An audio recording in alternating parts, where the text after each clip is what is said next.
Europe has a problem.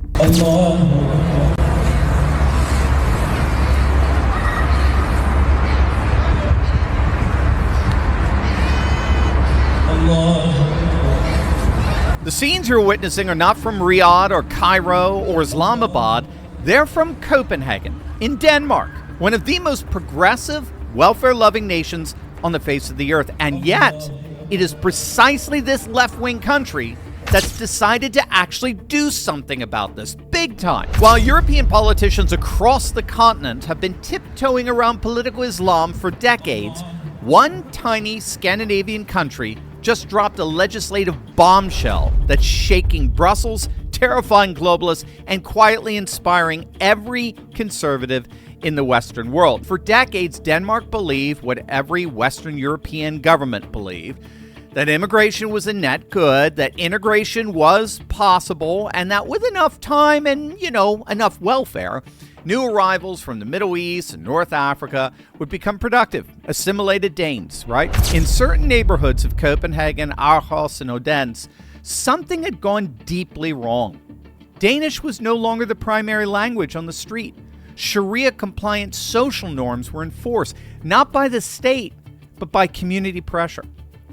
Women who left their houses unveiled were harassed. Young men who questioned the faith were threatened.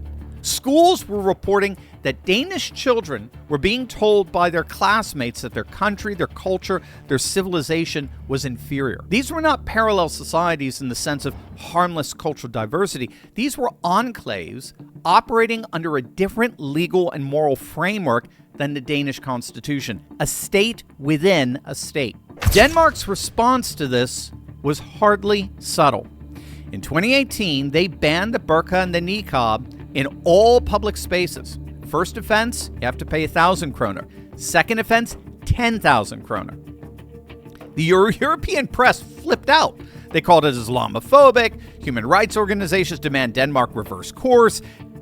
Denmark did not reverse course. If anything, they doubled down. Then came what's called the ghetto laws, designated neighborhoods placed under special legal rules where the same crime committed inside these so-called ghettos carried double the punishment of the same crime committed outside.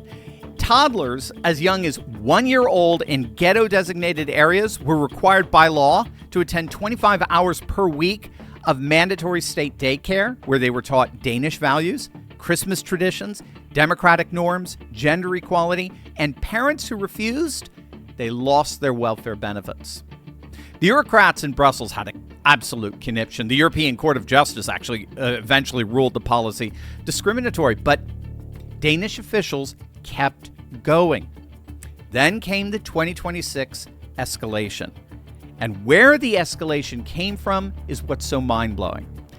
Denmark's left-wing Prime Minister, Mette Frederiksen, announced that Denmark is extending its existing public veil ban to every educational institution in the country. Every classroom, every university lecture hall, every school corridor.